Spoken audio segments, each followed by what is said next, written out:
Parlons un petit peu du MU histoire 2. T'en penses quoi? Je pense que c'est un match-up qui va se jouer beaucoup à mi-distance en fait, parce que ce sont deux persos qui jouent beaucoup sur le spacing. Corrin qui a une excellente portée et qui du coup doit apprendre à frapper à mi-distance, et Lucas qui lui aussi en fait joue beaucoup sur le micro-spacing. C'est des combats qui vont se passer beaucoup à mi-distance. Arctozolt qui vient déjà de corner donne. Comme on voit, il y a beaucoup de positionnement pour gagner le centre du stage, hein, il y a beaucoup de ça. Déjà, Don qui trouve une petite phase d'avantage, qui corner Arctozolt. Alors, le grab qui sera raté. Et le tilt. Cette petite phase de juggle. Voilà, Don qui commence les piquets fire, on en avait toujours pas eu pour l'instant. Voilà. Oh, le petit grab. Alors, ça, c'est possible parce qu'en fait, Corrin, oh là là, bon down smash. Et ça va. Non, le piquet thunder qui n'aura pas suffi pour Gimp. La Corrin. Et maintenant, c'est un retour de bâton que se prend Don là-dessus. Hein. Ouais, complètement. Là, son let's trap qui n'aura pas réussi à tuer Arctozolt. Petit retour sur le stage. C'est très pratique quand même le piquet fire de Lucas. Il permet de prendre énormément de place. C'est vraiment très cool. Hein. Oui, et là, tu vois, on voit qu'Arctozolt il joue un jeu très très défensif en fait. Là, il va un petit peu moins à l'agression. C'est ça. Alors que Don. Alors que Don est un petit peu plus là-dessus, un petit peu plus, mais enfin, il essaye d'être offensif avec Lucas. C'est ça, mais Lucas c'est pas très compliqué. Et après voilà, il vient le bon down smash qui sera trouvé, qui profitera de la disparition de l'invincibilité au ledge, voilà, qui disparaît assez rapidement à haut pourcent. Petit le side side trouvé. Toujours très impressionnant quand ça tue. Au début du side B, genre, c'est trop beau. En fait, il faut savoir qu'il y a un sweet spot au bout de la lance. Effectivement. Qui peut tuer. Voilà, Don qui en plus se retrouve immédiatement dans la sauce. Il vient de perdre une stock et déjà de prendre 43%. Un petit nerf qui sera trouvé mais qui ne connectera pas sur une suite. Effectivement, les deux sont vraiment au coude à coude. Hein. On sent vraiment qu'il y a beaucoup de combats ensemble. On sent aussi qu'ils ont peut-être l'habitude de jouer ensemble. Hein. Oh, de temps en temps, c'est vrai que ce n'est pas forcément des joueurs qui se rencontrent tout le temps, mais surtout les rencontres qui arrivent. Mais après, Don en fait respecte beaucoup la portée de Corrin qui est une épéiste. Et il est vrai que sur le papier, Corrin a quand même une portée supérieure à Lucas. Et on voit que Don exploite au maximum tous les coups qui lui donnent de la portée. Encore une fois, un side B qui connecte. Ah oui. Il essaye de prendre le maximum de distance avec ses épées. Et là, le side B qui a failli tuer. Ouais, mais c'est une bonne DI trouvée par Don. Attention, le petit grab s'est trouvé. Non, ça ne tuera pas, bien sûr que non, ça ne tuera pas. On voit que Don respecte les DI, les bonnes DI. Oh là là, le forward smash qui connectera sur le shield. Une particularité de Corrin qui est que son épée continue de maintenir une hitbox et qui met une pression folle sur le shield. Don qui est à nouveau dans le corner, Don qui est vraiment dans une situation très difficile. Et oui. Petit grab qui sera trouvé. Mais moi j'ai confiance en Don, hein, vraiment. Il peut faire de grandes choses avec son Lucas, il l'a prouvé plusieurs fois. Peut-être qu'il ne grappe peut-être pas assez. Après il peut pas trop parce que Arctozolt est beaucoup sur les petits sauts. Oh là là, ce side B incroyable! Cette série de side B qui sera trouvée par Arctozolt. Ah, c'était beau, c'était magnifique. C'était surprenant surtout. C'est-à-dire qu'il a réussi à profiter du tunnel du premier side B qui aura touché sur son sour spot pour ensuite enchaîner sur un autre side B mais qui cette fois-ci connectera le sweet spot et prendra la stock. Et c'est vraiment ce sweet spot qui fait vraiment mal. On voit qu'il y a une énorme connaissance du jeu. Enfin du jeu et de son personnage surtout parce que Corrin, hein, il faut le rappeler, c'est un personnage qui n'est pas énormément joué. Hein.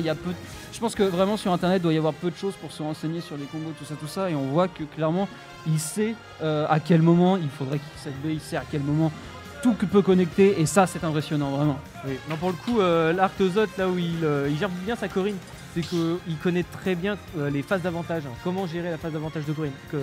Sur le neutral tu verras qu'il est toujours très défensif, très à punir en fait les whiffs adverses. Il est très souvent sur ce genre de position là dans son neutral et va punir ses mauvaises habitudes adverses et ensuite ouvrir une phase d'avantage qui va mettre une sauce à son adversaire. Et on lance le deuxième match. Il y a un pour Arctozolt. Et oui, il faut modifier le truc, hein. Attention, hein. On est sérieux ici. À jour. Bon, ça se mettra à jour hein, tout seul. Hein. Moi, je vais commencer à truc. Donc là, on part sur destination finale. Moi, je dirais une map beaucoup plus pour Don, hein, puisque là, il y a clairement plus de verticalité. C'est toute la map. Et clairement, il va y avoir, je pense, une meilleure utilisation d'Epic et Fire, comme on le voit depuis le début, parce que clairement, c'est un truc qui prend énormément de place et qui envoie assez loin quand même. C'est ça, il faut savoir que Lucas c'est un personnage en fait qui repose beaucoup sur les coups horizontaux. Et donc une map sans plateforme comme Deception Final peut beaucoup l'aider. D'autant plus que Corrin extende beaucoup ses combos grâce aux plateformes. Alors sans... Oh là là, magnifique conversion d'Arctozolt, tentative de side B. Arctozolt qui tente vraiment les side B, hein. il sait que ça peut... Je pense que vraiment il joue un petit peu avec le neutral de Don là-dessus. Je pense qu'il sait que si Don se prend des side B, ça va mal aller dans sa tête. Vraiment. Ah quel dommage, Don qui n'a pas réussi à punir Arctozolt pour ce coup là, le tilt qui ratera Arctozolt qui se retrouve dans une station de ledge trap. Et oh ça c'est bien joué ça, la rapidité de ça. C'était quand même assez courageux de sa part, hein, parce qu'il se serait pris le down smash, il serait parti. Hein. Ça aurait été terrible.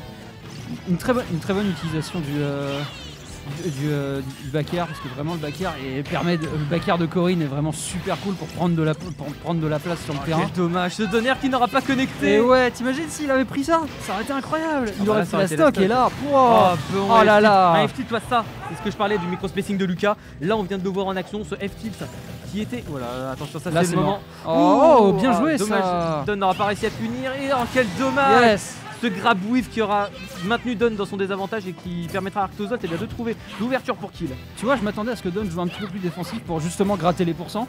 Mais en fait il a voulu, je sais pas trop ce qu'il a voulu faire, et du coup il a été puni instantanément dernière. Oh ça c'est... Oh, il a de la chance. Moi, c'est dommage. Pour moi c'est de la chance de Don là-dessus. Ou alors c'était juste bien joué. Ben, ça dépend si ça a été voulu d'atterrir dans le dos de Arctozolt. Tu vois, quand je disais qu'il maintient son avantage, c'était très dangereux. Arctozolt maintient effectivement très bien son avantage. Hein. Parce qu'aucun coup, au final, il y a très peu de combos. Je pense qu'il y a très peu de combos qui sont vraiment trous avec Corrin, et donc du coup il est vraiment sur la prédiction du mouvement de l'adversaire, et là il arrive à faire des conversions assez énormes puisque le Lucas est déjà à 86%, c'est plutôt énorme, et je pense qu'au ledge, s'il tente de bons trucs, Arctozolt peut gagner. Regardez ça, il part si loin avec un back air. Il faut savoir quand même que le back air de Corrin est sûrement un de ses meilleurs coups. Il a une excellente portée, un bon kill power. Il est safe en plus de ça, c'est vraiment un excellent coup, et on voit que Arctozolt sait très bien s'en servir pour mettre la pression sur Don. Voilà, vous voyez ce side B, le side B qui restera la bête noire de Don dans ce BO. Ah oui, vraiment, on voit qu'Arctozolt sait utiliser son side B, hein, vraiment. En même temps, avec justement le back air, un très bon coup de Corrin. Non, mais Corrin qui a des très bons coups, mais qui est un personnage oublié, c'est terrible quand même. Hein. Là, le grab qui sera whiff mais qui ne mènera à rien. Don qui n'a pas voulu prendre le risque de whiff un grab encore une fois. Encore une fois les back air qui sont cherchés par Arctozolt. Don qui rate un grab, très belle spot dodge de la part de Corrin. Oh là là. Et là, la situation, celle-là elle est terrible. Ça va alors piquer. ça ne tue pas, mais là c'est une situation qui est vraiment dangereuse. Quand tu arrives dans cette situation, tu peux pas sortir, tu es obligé de te prendre le coup. À part tout à l'heure, Don avait vraiment bien joué, mais là, ça va être terrible. C'est fini. Et là c'est fini. Don qui a tenté l'action de trop, qui a tenté en fait d'attaquer avec sa reco, d'attaquer avec son up B, et qui permettra à Arctozolt juste de mettre la bonne finition. Effectivement, et Arctozolt a très bien compris que son up smash pouvait être particulièrement utile contre ce joueur.